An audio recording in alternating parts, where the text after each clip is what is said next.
শিয়ারা হলো মুসলিম উম্মার বড় ফিতনাবাজ। সহিহ বুখারী 3104 নম্বর হাদিস। শিয়ারা এতই দুষ্টু, খারেজিরা গোটা পৃথিবীতে আছে, প্রত্যেকটি মুসলিম দেশে আছে, তাদের সংখ্যা কম। শিয়ারা সব দেশে নেই, তবে ইরান এখন, সিরিয়া এখন শিয়া প্রধান রাষ্ট্র। রাসূলুল্লাহ সাল্লাল্লাহু আলাইহি সাল্লাম ইঙ্গিত দিয়েছিলেন, 6103 নম্বর হাদিস, মুসনাদে আহমদ আর সহিহ বুখারীর এই হাদিসটা। আল্লাহ রাসূল মেম্বারে দাঁড়িয়ে থেকে তিনি ইশারা করছিলেন পূর্ব দিকে, যে এই দিক থেকে ফিতনা বের হবে। মুসনাদে আহমদের হাদিস আসছে, ওয়াইয়ামুল ইরাক হা হুনা আল ফিতনা, হা ইন্নাল ফিতনা হা হুনা, হা ইন্নাল ফিতনা হা হুনা, তিনবার উল্লেখ করলেন এবং ইরাকের দিকে ইশারা করে যে এই দিক থেকে ফিতনা বের হবে, এই দিক থেকে ফিতনা বের হবে, এই দিক থেকে ফিতনা বের হবে। রাসূলুল্লাহ সাল্লাল্লাহু আলাইহি সাল্লামের মেম্বার থেকে তার বাড়িটা হলো পূর্ব দিকে। আল্লাহ রাসূল হাত দিয়ে তিনবার ইশারা করলেন পূর্ব দিকে। হাদিসে স্পষ্ট আসছে এটা ইরাকের কথা বলছেন, সহিহ বুখারীতে ইরাকের কথা নাই। শিয়ারা মনে করলো যে এই বাড়ির দিকে ইঙ্গিত করার অর্থই হলো আয়েশা এই ফিতনাটা ছড়াবে। নাউজুবিল্লাহ। শুরু হলো রাসূলুল্লাহ সাল্লাল্লাহু আলাইহি সাল্লামের পরিবারকে বিতর্ক করার ফিতনা, শিয়াদের পক্ষ থেকে সূচনা হয়েছে। অথচ এই হাদিসটার অপব্যাখ্যা করে এই মারদুদ শিয়ারা মুসলিমদের অন্তর্ভুক্ত নয়। 3 নম্বর দল হলো কাদারিয়া, 4 নম্বর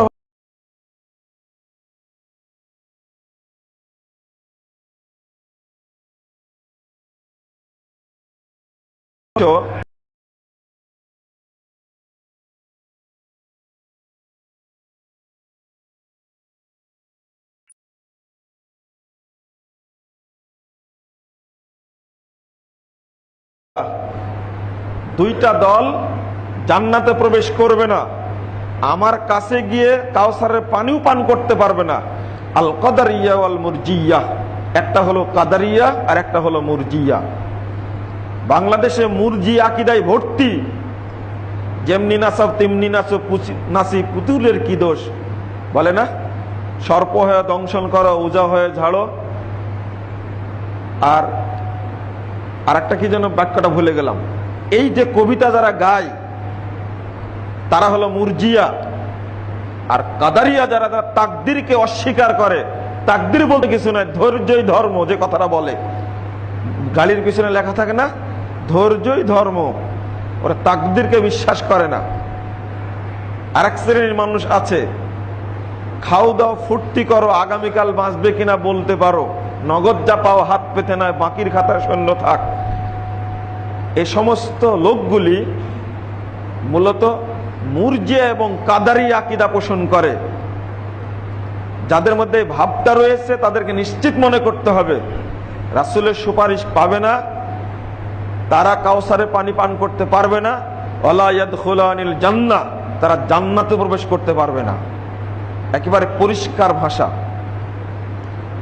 এখানে শিয়াদের সম্পর্কে অগ্রিম একটা ধারণা আপনাদের দিয়ে দিয়ে তারপরে আলোচনায় আসবে। এই আকীদাটা আজকের নয়, 384 হিজরিতে জন্ম, 456 হিজরিতে মৃত্যু। বিশ্বের একজন খ্যাতনামা মুনিশি ইবনু হাজাম আল-আন্দালুসি রহিমাহুল্লাহ, এবং তারও আগে 448 হিজরিতে মারা গেছেন আব্দুল করিম শাহরাস্তানি, বিখ্যাত একজন মুনিশি। তার একটা গ্রন্থ আল মিলাল ওয়ান নিহাল, এই গ্রন্থের 2 নম্বর খণ্ডের 78 পৃষ্ঠায় বলছেন, ইন্না দাওয়া শিয়া লাইসাত হুজ্জাতান আলাল কুরআন ওয়া আলাল মুসলিমিন লিআন্না শিয়া গায়রু মুসলিমিন। এটা আজকের কথা, সে 300 হিজরিতে তিনি এই মন্তব্যটা পেশ করেছেন। তিনি বলছেন, ইন্না দাওয়া শিয়া লাইসাত হুজ্জাতান আলাল কুরআন ওয়া আলাল মুসলিমিন।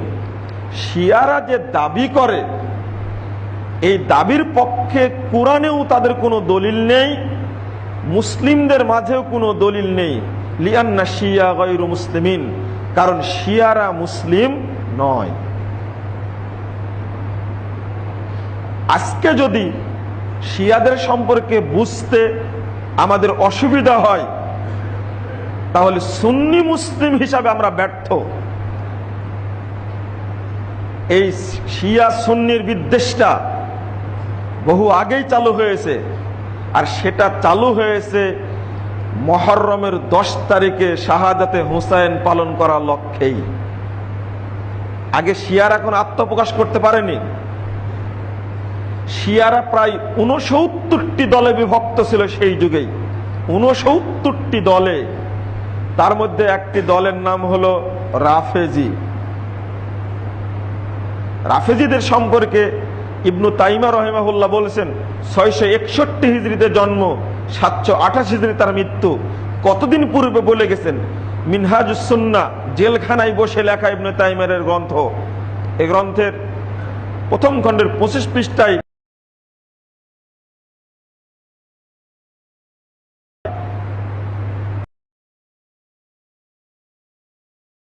ওয়াহুয়া কদিমুন মারুফুন। রাফেজি ফেরকাটা হলো, মানুষ যত আছে, ইহুদি খ্রিস্টান হোক, মানুষ নামে যত জীব রয়েছে, তাদের মধ্যে সবচেয়ে মিথ্যাবাদী ফেরকা হলো রাফেজি ফেরকা। ওহ কদিমুন মারুফুন, এটা অতি প্রাচীন এবং স্পষ্ট কথা। একই কথা বলেছেন ইমাম মালিক রহিমাহুল্লাহ, ইমাম শাফি, ইমাম আহমদ বিন হাম্বল রহিমাহুল্লাহ। এই তিনজন বিখ্যাত মনীষীর উদ্ধৃতি তিনি পেশ করেছেন ইবনে তাইমিয়া রহিমাহুল্লাহ। শিয়ারা মুসলিম উম্মার সবচেয়ে বড় শত্রু। কেন? শিয়ারা সবচেয়ে মুনাফিকি করেছে যা অন্য কোন ফেরকা মুনাফিকি করেনি। ধোঁকা দিয়েছিল প্রথম আলী রাদিয়াল্লাহু আনহুকে, দ্বিতীয়বার ধোঁকা দিয়েছে তারই ছেলে হাসানকে, তৃতীয়বার ধোঁকা দিয়েছে 61 হিজরিতে তারই ছোট ছেলে হুসাইন রাদিয়াল্লাহু আনহুকে। এই পরম্পরায় শিয়াদের ধোঁকার কারণে মুসলিম উম্মার খেলাফত ধ্বংস হয়েছে। দুঃখের বিষয় এই যে বাংলাদেশেও সুন্নি মুসলমানদের কেউ আছেন যারা ইরানের প্রতি এবং শিয়াদের প্রতি ভক্তি প্রদর্শন করেন, যারা প্রকৃত ইতিহাস জানেন না।